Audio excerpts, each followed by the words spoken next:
how should chief information officers think about and relate to customer experience? That's our topic today on CXO Talk. Jay Farrow, CIO of Quikrete. I've been at Quikrete for a little over 2 years, and as you know, Michael, I am wrapping up. I've wrapped up at Quikrete, and I am the incoming CIO at a company that I can name in the next week or two. So I was able to find my successor at Quikrete, which was very exciting, and I was very fortunate to have been there as long as I have. But I think most people know us for the Big Yellow Bag, or know them for the Big Yellow Bag of concrete, but they do so much more. One of the largest building materials companies in the country in North and South America. But on to other things. And Tim Crawford is one of the most influential CIO advisors. Tim, tell us about your work. My work has been leading IT organizations, similar to Jay, for the bulk of my career. And of late, been spending more of my time as more of a CIO at large, advising fellow CIOs and kind of learning from them, but also sharing my experience and trying to share the knowledge as much as I can and give back to the community. Now, a quick thank you to Productive, a SaaS management platform that unlocks the power hidden in your SaaS applications to bring you higher ROI, better team collaboration, and lower license costs. What do we mean by customer experience, and why should CIOs even care? And who wants to begin? If we look back a little bit, and I know, Michael, you and I have talked a lot about the difference between the traditional and transformational CIO. The traditional CIO was quite often focused on operational efficiency. But the transformational CIO is now also looking at things like revenue growth and customer experience. And the reason why that's really important for businesses today and has been not just in 2020, but even before is that customer experience is what ultimately leads to your success or failure within your organization.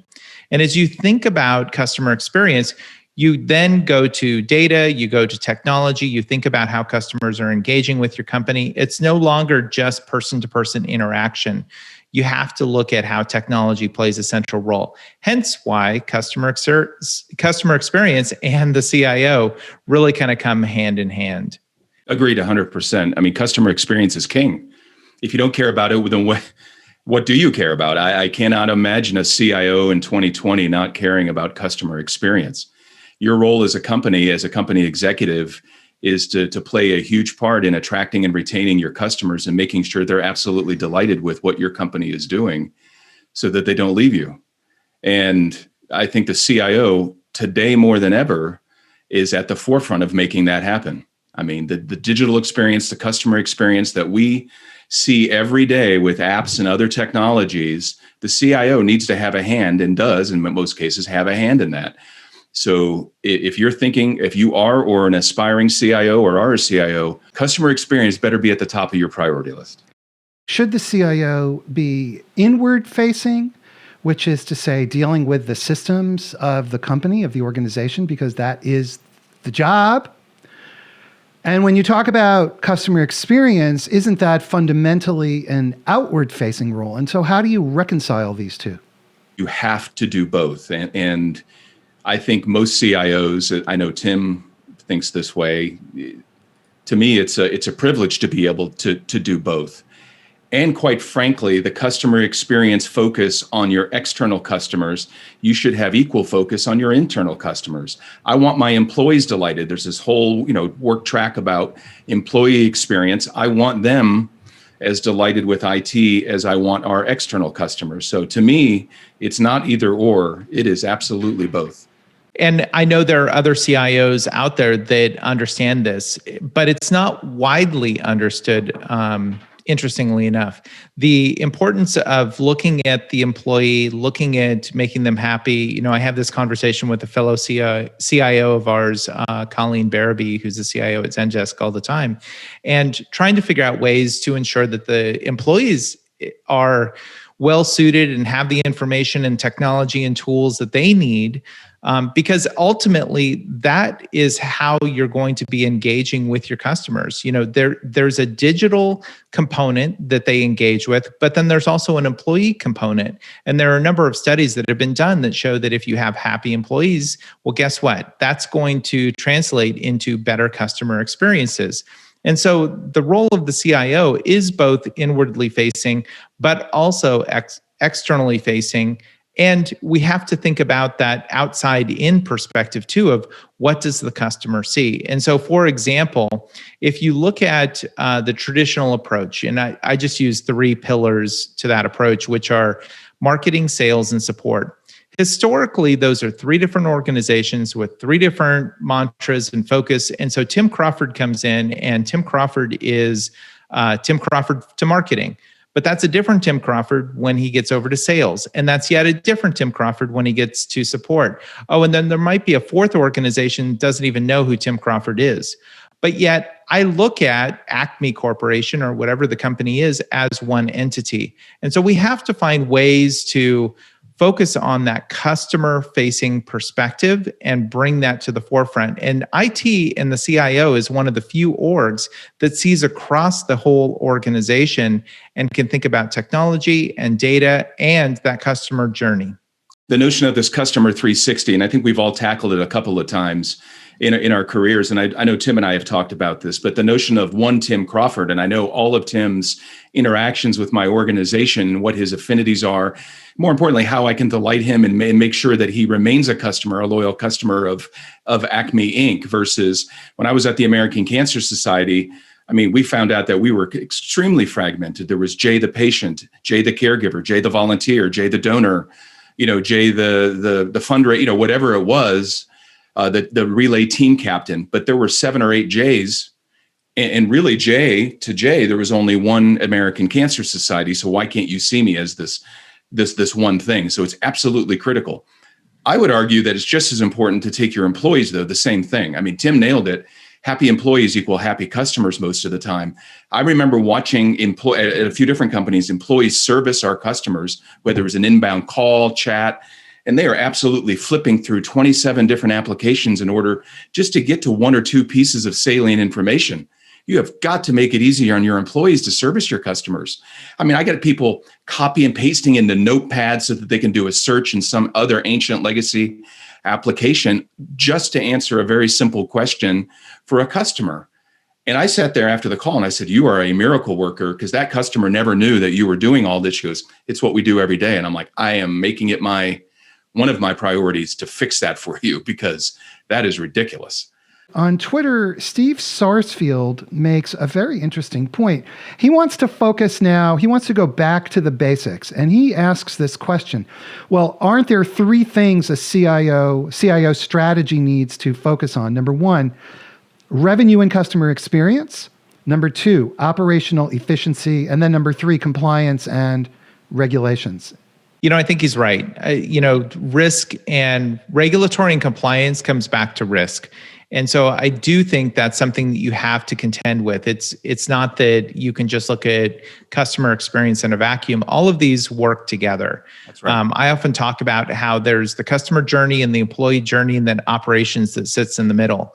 And operations is what becomes that connective tissue, and risk plays a very critical role in that.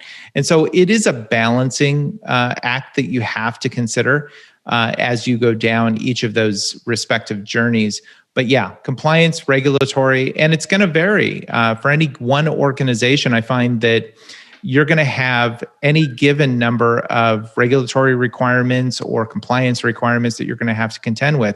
And that just might be for that particular geography or that particular country. And then you go to another country, and especially if you're a global concern, it changes. And so how do you start to manage that from a data and process and architectural perspective when you're trying to bring your teams together? It's really, really complicated, but it's a necessity. I agree, Tim. I mean, these are all interwoven.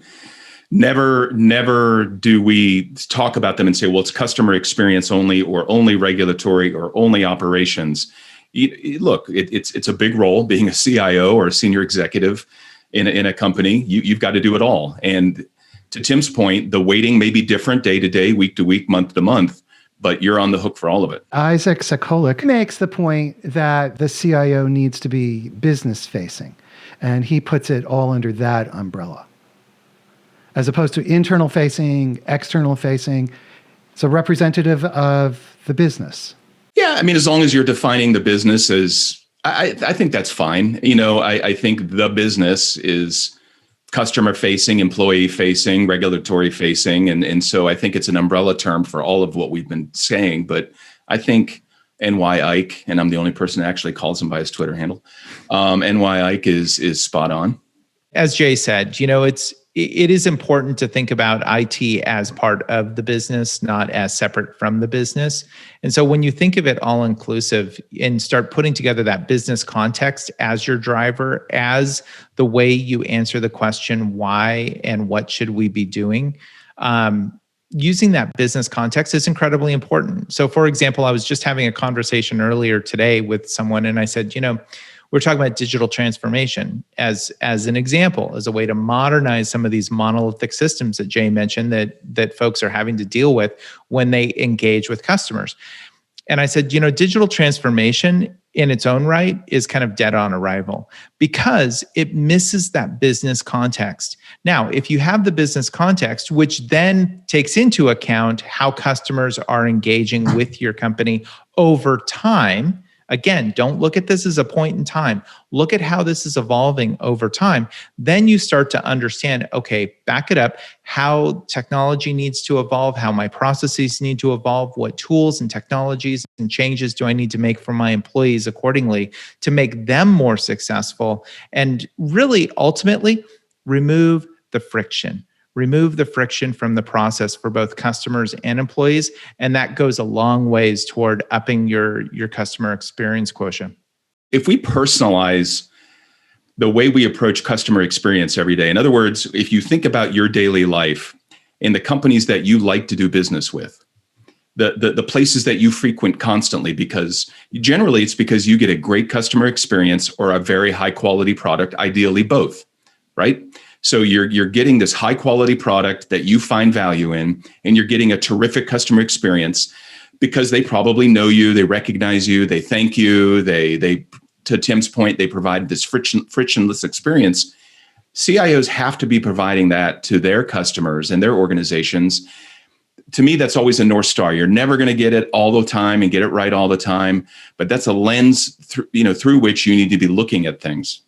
How does a CIO go about embracing this external, even revenue-focused set of goals and objectives while maintaining all of the internal systems operations and so forth? You got to make time, and you challenge your team and yourself to get out there and listen to your customers and eat your own cooking. One of the ways I did it at the American Cancer Society, Relay for Life is their largest fundraiser. At the time, there were 5,000 events in 24 countries, right? Millions of volunteers. And I said, well, what does our IT Relay team generate? And it was peanuts. And I said, well, that's ridiculous. We're going to become one of the largest teams in the country.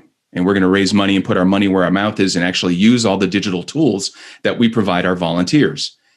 And so we created this team, did all this other stuff. And I was like, no wonder. This is awful.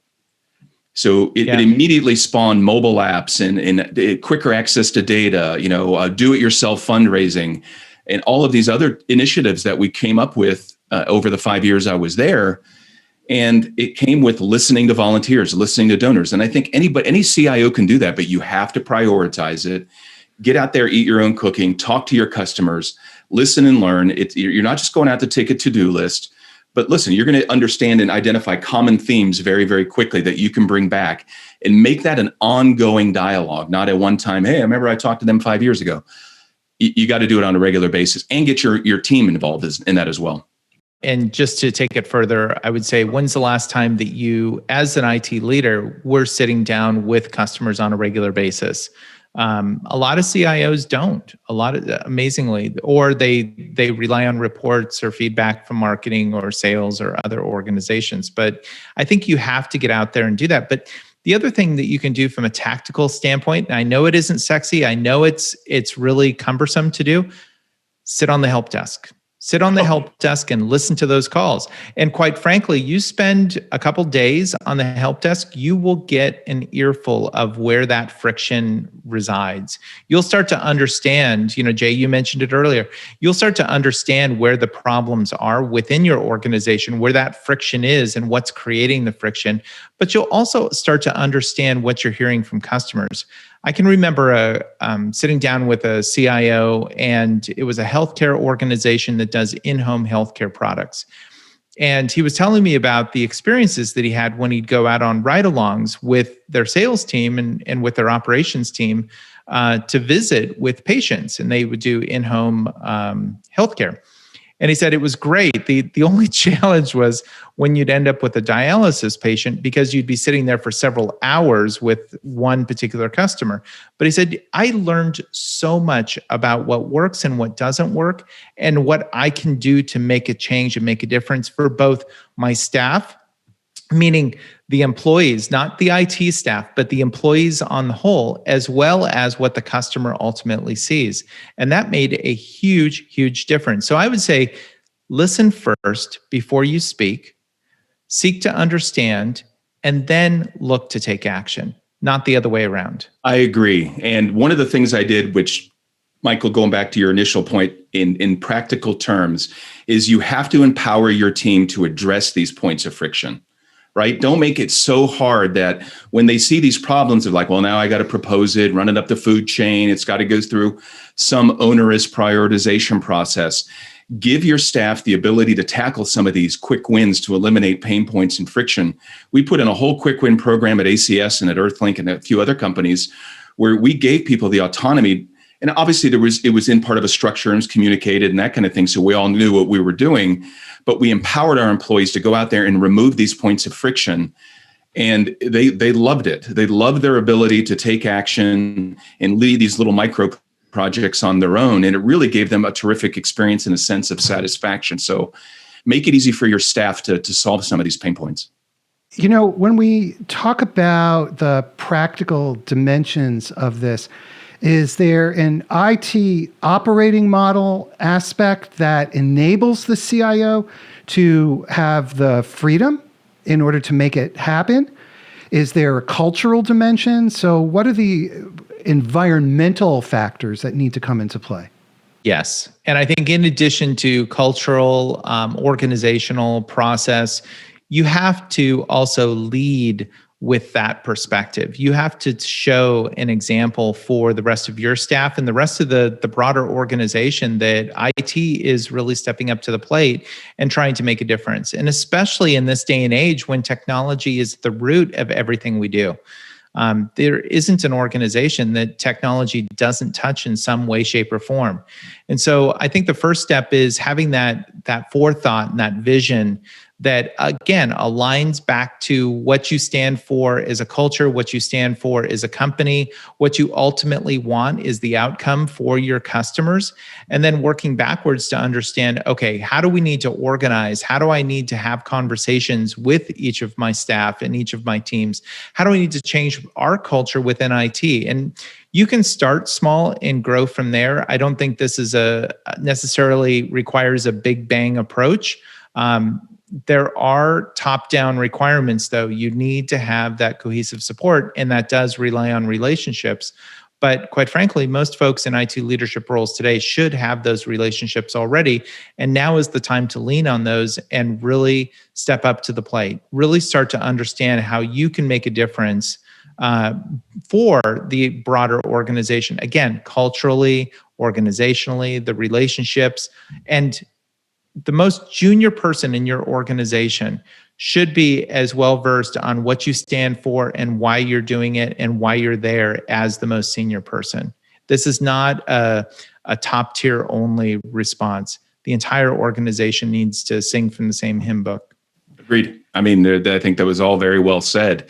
Culture does take up, obviously does play a part. Org structure plays a part. But to me, I've yet to be in a company, even where IT had been traditionally viewed as a back office function or whatever, where when you start to stack up wins, when you start to eliminate friction for the organization, you start to restore faith in IT, where that CIO doesn't have a voice, where I, as an IT leader, didn't have a voice. It's like, well, wait a minute. Maybe we just didn't know what good looked like before.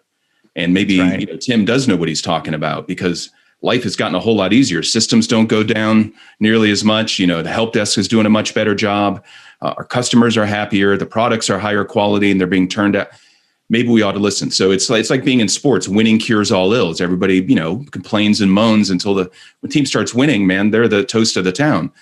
So get in there, and obviously you got to make sure the trains are running on time and make sure your staff is taking care of those pain points and build on those successes, and things should loosen up. Yeah, Jay, that's a great point. And, the trains do have to run on time. And if you aren't running your trains on time, the rest won't matter, because people will not be focused on anything other than the base brass tacks. So I think first and foremost, you have to make sure that the trains are running on time before you can even move on to the other pieces. And what that means for a lot of organizations is they have to get a heck of a lot more efficient than they are today. And they have to get a lot more proactive than what they are today. There are a lot of IT orgs. I mean, candidly, some of the orgs that I've stepped into in the past that have been very reactive, just because the amount of work to be done is just overwhelming with the resources that you have. And so you have to figure out how to clear space. And clearing space means clearing head space, so that you can start to think about some of these problems and figure out how to address it, not just for you as the IT leader, but for your entire organization. And as Jay said, when you start having some of those successes, they will breed more successes, and they will start to change the culture broadly beyond IT. What is the appropriate skill set for a modern CIO? None of it really revolves around technology, right? The skill set are I shouldn't say none of it. Obviously, you need to be, you need to understand your domain and all of those things. To me, the most successful CIOs that I learned from and that I see, folks like Tim, are emotionally intelligent, they're resilient, they're collaborators, they're conveners, they're great listeners, they're accessible, they're authentic, all of those things. And all of these are leadership qualities, right? These are business leader and human leader qualities that you want. And by the way, they also happen to be good at their respective, technologies. But, give me somebody who is really, really good at those, and, is hungry and has intellectual curiosity. They can make up the rest. But, to me, those are the leadership capabilities that I look for in my senior team. When I think about who is going to be my successor, it's not, well, this guy has, 25 years of being an XYZ developer or whatever. That's nice, but I'm really more interested in the softer skills that she or he has. Yeah, the EQ versus the IQ. Of course. I will add a couple more to that list, and empathy is one of them, and humility is another one. And this is something that I think for folks that have been in IT for a long time or have come up through the rank and file in IT, it's really hard to think about how humility comes into play, because people see that as a sign of weakness, or have seen it as a sign of weakness. And frankly, I think it's a strength. It really is a strength, because it shows that you're human. You understand that nobody's perfect, but you know what? If we make a mistake, we're going to learn from it and we're going to do better, and this isn't going to happen again. And so that's the pattern that you need to start exemplifying. You need to be a business leader first that happens to have responsibility for technology. And I know I've said that ad nauseum for years, but what it really kind of communicates or telegraphs is that it's important to understand the business and understand the nature of what you're doing as a company and how your customers engage with you first and foremost. And that does require a different set of leadership skills before you get to technology. It's almost like, and I don't want to undercut technology or IT, but in some ways it's almost to say, look, I'm a business leader first, and I happen to have responsibility for this organization called IT. But as Jay said, you must know kind of the brass tacks of the technology as well. You can't just come in blindly to technology. They have to come together. So Jay, you're hiring a CIO. Do you go for the person with great technical skills? I mean, just great technical skills? Do you go for the person who's an empathetic generalist? And remember, this is all brought about by the need for customer experience and to engage that way. Well, ideally, I can get both, right? I'm always looking for the unicorn, Michael, you know that. But if I can't get that and I have to have weighted toward the, one or the other, I want the leader. And I don't necessarily mean I have to have this dynamic field general who is super charismatic and all of these other things. Tim nailed it. Authentic, empathetic, humble, all of these things. I want a true servant leader that's going to put themselves behind the team, that's going to take it in the shorts. I tell my team all the time, I said, look, we will always admit when the baby is ugly, but the thing we will follow up with is what we're going to do to clean that up and pretty up our baby. We're always going to admit when we screw up. So I want leaders who are very pragmatic that way, who are going to come in, be very transparent, who also have a good command of what's going on in the industry. I think the days, and you see a shift, and I'd be interested, Michael and Tim, on your take. I see far less CIO resume with CS degrees. And I see far more with MBAs, marketing, some specialty degrees in digital management or digital technologies or whatever. I don't have a technical degree. I mean, I stumbled into it because it was a hobby for me. I was going to be a lawyer, for gosh sakes. I have a degree in political science and I have an MBA. I learned how to code as a kid. I learned how to build computers as a kid. It was always a hobby. I needed a job after undergrad to pay for food. And I literally fell in love with technology. I mean, for me, it was all about, I was like, well, wait a minute, people make money doing this? This is awesome. I get to play with toys and code and do all these things. I didn't know people made money doing this. And I fell in love with it and realized very quickly that I was better at maybe leading it than I was doing it. And so that's what I look for. I don't want a clone of me. That is, God knows, that is the last thing I want. When I'm hiring a CIO, I want that empathetic servant leader that is that has a high motor and a bias for action. Tim, let me ask you a question. It sounds to me, correct me if I'm wrong, that Jay is looking to hire a nameless, faceless MBA who doesn't know how to get anything done because they don't understand the technology. Or did I miss something there? That is provocative, Michael. I don't think that works. And I think we've seen the failure of that model in the past. Like Jay, I started out in technology and I'm like, wow, this is kind of cool. This is fun. And wow, I can build a career out of it. And I do have a CS degree, undergrad degree, but I have an MBA in international business. And the CS degree was really kind of just a stepping stone for me.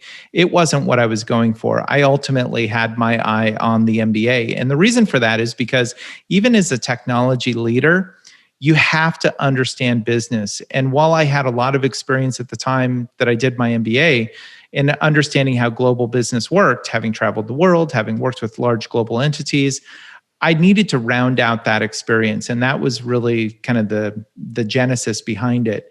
But to your point, Michael, I absolutely would not take someone that is book smart and put them into this type of role, nor would I take someone that is a great business leader with no technology experience and put them in this role. I mean, years ago, we used to talk about how IT leaders and CIOs, and CIO was just becoming a new term at the time, but how we could replace these quote unquote technology leaders that knew nothing about business with just a regular business leader. Take your CMO, take your COO and stick them in this IT leadership role and they'll do better than your CIO.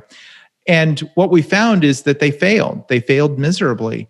And the reason why is because while they might have been a great business leader and maybe even a great generalist, technology is bloody complicated. And if you don't know, or at least have some basis to be able to connect the dots, you're going to really struggle. And it'll be lucky if you can be successful. So I would say that for a CIO, what I would hire for is someone that has those empathetic, has a high EQ, but has some IQ in technology to be able to bring to the table too. And it's the combination of the two that I don't think is necessarily a unicorn, but it definitely is something that every IT leader should aspire to. Agreed. I will say one other comment though. Today's high school and college graduates are very different than we were, right? I mean, the curriculums are different. I have two sons in college, one that's about to go to college, and their technology acumen compared to the way we were. Now, again, the world has changed significantly in 30 years, but their technology acumen, their fundamental knowledge, being digital natives versus digital immigrants, is far ahead of where I ever was. I mean, they've all taken computer programming. They've all know how to create a database. They've at least had exposure to SQL and all of these things. And so fundamentally, it's been woven into a lot of their curriculums. So even if they don't pursue a career in technology, they have at least been exposed where, look, I can count the number of technology classes that I had as a political science undergrad on 0 hands, not one. Yeah. I mean, there's another component that comes into this when you talk about digital literacy, and that is that I didn't grow up with a computer in my home, which may date me a little bit. But, the kids that are coming out of high school today and in college today, they did, generally speaking, right? They're in a generation that had a computer from infancy all the way through to adulthood. And so, you don't have to explain to these folks how to turn a computer on.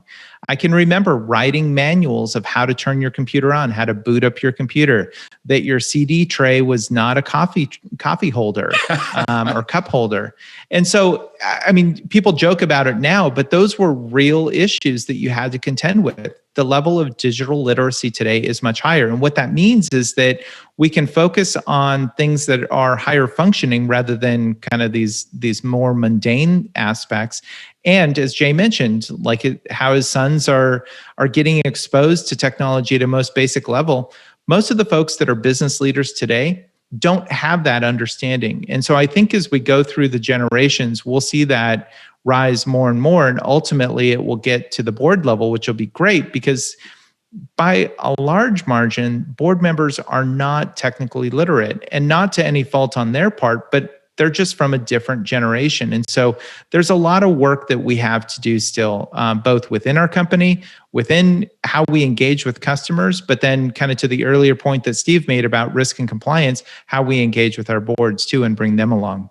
We have a very interesting question from Twitter from Elizabeth Shaw, who runs the @CXOTalk social account. And she says, can you talk about some practical tactics and projects that improve customer experience and employee experience and enable the CIO to participate? Tim talked about it earlier with listening to these phone calls and understanding all of the pain points. And it goes back to the fundamentals of listening to your customers and eating your own cooking and then doing something with that information. So practically what I mean, CIOs, is get out of your chair and go talk to your customers. Now, today, right now, in the middle of a pandemic, that might be a Zoom call or Teams call or something like that, but convene a roundtable. Look at your customer service data, understand where those pain points are, and then put in action plans for removing that friction. These are practical things that you can do today. I assume you all have a help desk system. I assume you're looking, you have tickets that are categorized, et cetera. You can begin to prioritize how you can eliminate that. I used to challenge my team, and I still do. The best ticket is the one you never get, not because they're ambivalent, because they were able to solve the problem themselves, or better yet, there was no problem. It just was a self-healing system, and it just worked, right? So there was resiliency. The second best one is the one they solved themselves. The third best one is the one where they did have to reach out to us, and we made it a delight to do business with. I agree with that, Jay. And, I'll say that the other piece that you have to consider is tickets don't tell the whole story. No. And so to your point, Jay, where you talk about reaching out and having that Zoom call, that Teams call, or picking up the phone and having a phone call, it's actually kind of refreshing. Okay, maybe I'm a little old school in that way, but to not be on video and just have a phone call with someone, have a conversation and just say, hey, I just wanted to reach out and understand, kind of get your perspective, just to open the door, be vulnerable. And this is something that I think is hard for leaders, especially IT leaders, but to be vulnerable, because a lot of times we feel really beaten up because the only time we hear from folks is when they're ticked off and something's not working. But quite frankly, if you go to them first and say, hey, you know what? I just want to hear from you. I want to get your perspective. Yes, I've seen the tickets. Yes, I know you had this issue or that issue, but I just want to hear, how are things going? And so once you have that relationship and start having that conversation, you'll find that you'll find a lot of additional context and information you'll never see in a ticket. That's right. And with your external customers, put together a customer task force. I had a volunteer task force from different aspects of ACS's business, Earthlinks, where I said, look, this is a forum. You can complain if you want, but I want this to be an action-based forum where I'm here, I'm listening, we're going to take your feedback, and we're going to, get the app up on screen. You're going to, what we like, what we don't like, all of these things. And you're not going to offend me. I mean, the whole point of this is to delight you as a volunteer or a customer, and to make you happy and to make your job easier, and for you to want to come back and do business with us. So, that doesn't mean you're doing everything. That doesn't mean you can ever make everybody happy. You can't, but directionally, you can begin to really attack some things that remove friction. We have another very interesting question from LinkedIn this time around. And this is from Jennifer Cox, who says, what about business leaders who are transitioning to IT and have taken time to take classes or intense study, such as launch code? Does that kind of study and business experience give those leaders a leg up? It's a great start, but it's not where you should stop. It'll help you become book smart, but I think the other piece you need the experience too. And that's where, not necessarily suggesting Jay or I, but as an example, seek out someone that you trust, that has that experience, like a Jay Farrow, like a Tim Crawford, that can help guide you and give you that mentorship to be able to grow into that opportunity, into that career. There are a lot of nuances that'll never show up in a book. They'll never show up in a public forum. Things that we will talk about amongst CIOs, and you can love this or hate this, but this is the reality. When Jay and I pick up the phone and we're talking privately, we're going to talk about things that will never see the light of day.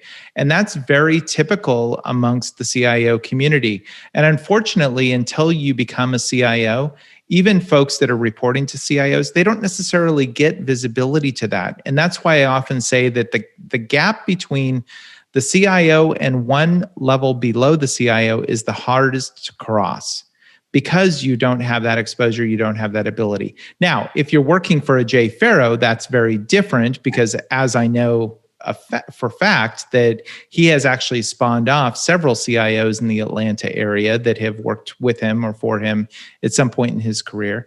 And that's a great testament to his leadership. But seek out someone that can really kind of fill in those gaps for you.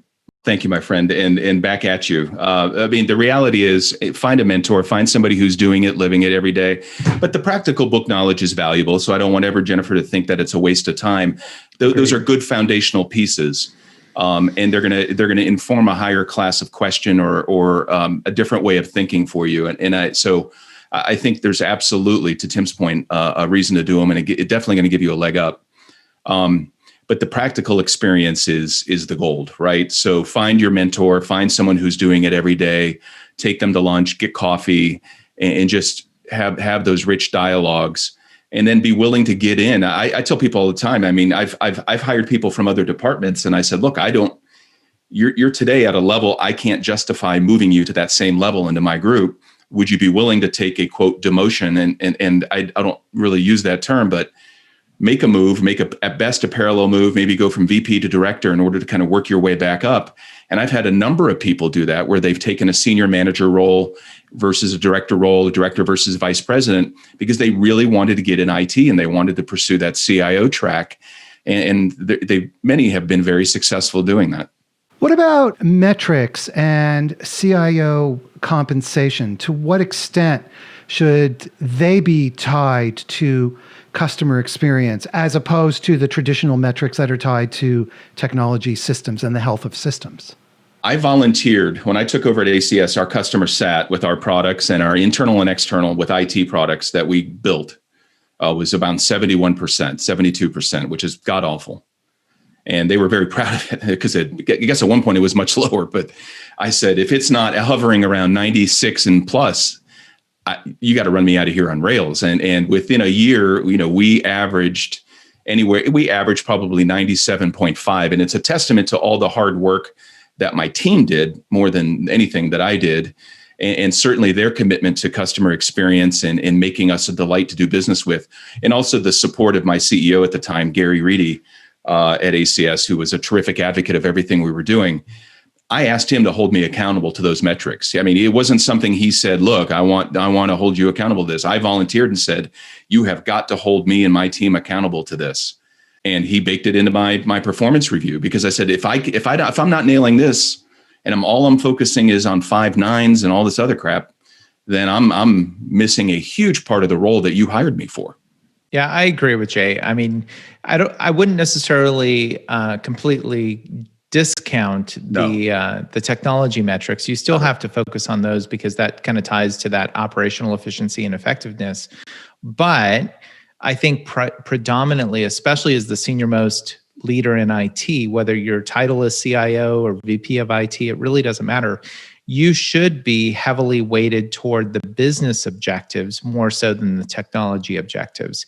And so I think that creates the right alignment. It's not one or the other. It's a combination of both, but it also helps kind of incentivize the IT leader to focus on those business objectives. Because at the end of the day, look, let's face it, money talks. And for a lot of folks, they are motivated at some point based on money. And so compensation does need to take both into account, but I would lean more toward the compensation that is similar with the rest of the executive team and the company performance, and then individual performance related to business as opposed to technology. What advice do you have for CIOs in order to become more effective at dealing with the customer experience issues and engaging through the lens of customer experience? And before you even answer, let me just say, please don't respond back to me and say, well, you should listen more. Because I think, okay, because I think that in general, people are listening to the degree that they know how and to the degree that their capability allows. And so when you say, listen more, that's like, well. To me, it's what's more important is that what are you doing with that knowledge? You got to respond and let that person know that they've been heard and then turn it into action. Me making you feel good, Michael, that we sat down and you told me your story, and boy, that Jay sure does listen. But 2 years later, all the same pain points are there. I'm going to lose credibility really quickly. So listening obviously is a fundamental piece of that, but I hope you're doing that already. But turning that into actionable things that you can execute on, and then go back to that customer and make sure they understand that they were heard and that you've addressed some of their problems. And so it's this constant continual improvement that never, ever stops, internally and externally. You're always challenging your team to get better, celebrating along the way, but you're always continually improving. So you're closing that loop. You're listening, taking action, and then going back to the stakeholder, to the customer. Absolutely. You want them to know, look what we did. We heard you, and this is what do you think? What do you think? You're constantly iterating and moving that ball forward. And to me, it's not a project. It's a continual way of operating your organization. Yeah, that project thought process is deadly because it has a start and an end. It's more of a program that you're kind of programming your organization for. But I also want to differentiate. There's a very big difference between listening and hearing. Right. Listening and hearing are very different. And just because you're listening doesn't necessarily mean that you're hearing, and it also doesn't mean that you're necessarily understanding.